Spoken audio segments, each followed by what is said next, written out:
Our next championship case is for Alex Bowman. Bowman, the driver of the number 48, has one win this year. It came all the way back in March at Las Vegas. That close side-by-side, almost side-by-side finish, but a good battle with Kyle Larson there. But ever since then, it's not been a great season.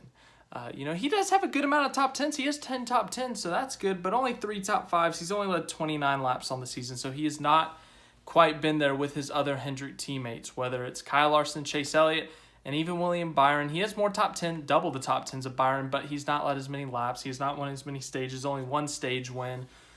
So it's not been a great season for Bowman, but he is in the playoffs. He does have a shot. So he qualified, I believe, 16th for Darlington. He did scrape the wall in qualifying. So the fact that he scraped the wall and still qualified 16th, I think that's a good sign. Good sign for speed. He has a runner-up at Darlington in the past, just a couple of years ago. So he has run up front at Darlington before. So these first 3 races, he's going to have to be consistent, and he's have to run up front, just like what I said with Austin Cindric. No mistakes can be made. He cannot wreck. He cannot have a mechanical failure, a late penalty, anything like that could potentially put him in harm's way. So he's going to have to run really, really good without any problems in this first round. Darlington, he's run up front before. Kansas, he almost won in 2019, and he has shown speed at before. And then Bristol would probably be his weakest track, I think, in this first round. But if he can just run top 10, top 15 in this first round, I think that would help him out a ton, and he could potentially advance. He doesn't have the points. He doesn't have the playoff points. He has to get playoff points if he wants to advance deep into these playoffs. But for this first round, top 10, top 15 at worst, you'll advance because other guys are going to have problems. As for that second round, if he does indeed advance to the second round of the playoffs, we have Texas, Talladega, and the Roval. Texas has been weird for Hendrick Motorsports as a whole. Kyle Larson looked great there in 2021. Other than that, it's been a struggle. Bowman led some laps at the end of 2020 in that fall race, but Hendrick just struggles. I think it's raining. That's a lot of rain there. It indeed is raining. Anyway, sorry for the distraction. Bowman. Yeah, he needs points. What was I saying? Texas, not his strongest track. That's what I was saying. So, yeah, he has that one good run back in 2020. Talladega is a toss-up. He does have a runner-up there, though, so avoid the chaos. Hope other guys get taken out in the process, and maybe, just maybe, you can get through. Talladega is always about survival, just trying to do your best there, and if other guys get taken out that you're close in points with, you're going to gain a lot of points on them. Get some stage points maybe, and then hang in the back for stage 3, wait for the chaos, and you may just survive. As for the final race, the Roval.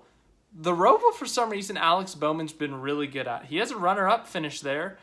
He's run top 5 multiple times in like the 3 or 4 times. I think he has 3 top 5. So I don't know what it is about the Charlotte Roval, but it fits Alex Bowman's style. So honestly, if it came down to a points battle, a tight points battle, or a must-win, Bowman could get it done.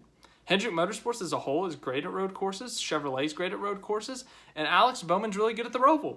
It's possible. If he makes it out this first round, you may need to look out for him at the Roval. So if he does all those things in the round of 12, he could be in the round of 8. Round of 8, not too bad of a schedule for Alex Bowman. He ran really good at the spring at Las Vegas. He got the win. He also won a stage, so it's not like a complete fluke of a win. He was up in the top 10 most of the day. But Miami is Miami, and I expect Gibbs to run great there. I expect Larson and Reddick to run great there, so that's going to be tough. He's going to be in a points deficit for sure.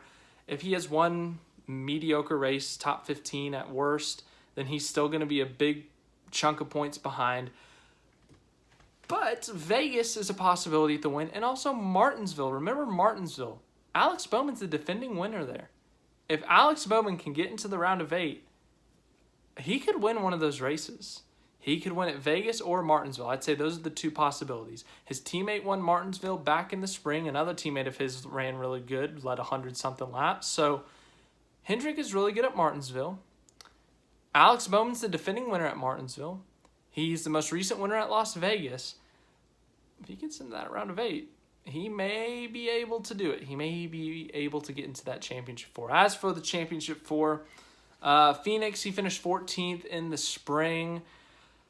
And it's not really been his best track. It is his home track. That would be a story. Hometown or home state kid wins the championship. But Phoenix has not been great for him. He had that one really good run back in 2016 when he was subbing for Dale Jr., led 100 and something laps, started on pole, but ends up finishing like 10th because he wrecked Kenseth or something. Technically Kenseth, like, we're not going to relive that. Anyways, so Bowman's had that one good run. Other than that, I can't really think of any. But so for Bowman's championship case, that first round, he just has to be consistent, survive. Second round, not a bad round for him, honestly. But, still you can't get caught up at Talladega. Texas, you still have to do decent. And then the Roval's a really good track for you. So if you are in a tight points battle, you might be in a good position. As for that third round, not a terrible round for Alex Bowman. He's won the most recent race at Las Vegas. He's the defending winner at Martinsville. If he can win one of those races, he's into the championship 4. But I think it may come down to a win just because of the lack of points. And then also Homestead's too big of a question mark. And then as for that championship race, anything could happen. He could survive a wreck and the other 3 get wrecked. But he may need some help there. Hendrick Motorsports has won the most 2 recent championships at Phoenix, so that's a huge help to him. He's going to have teammate support, I'm sure, Hendrick Motorsports support, so that would be quite the story if Alex Bowman were able to get it done at Phoenix as the home state kid. But that's all I got. One more championship case tomorrow. Austin Dillon. That's going to be a tough one. I'll try to get it done, but have a great rest of your day, and I'll see you tomorrow for the Southern 500 and the Dutch Grand Prix and the Austin Dillon Championship case.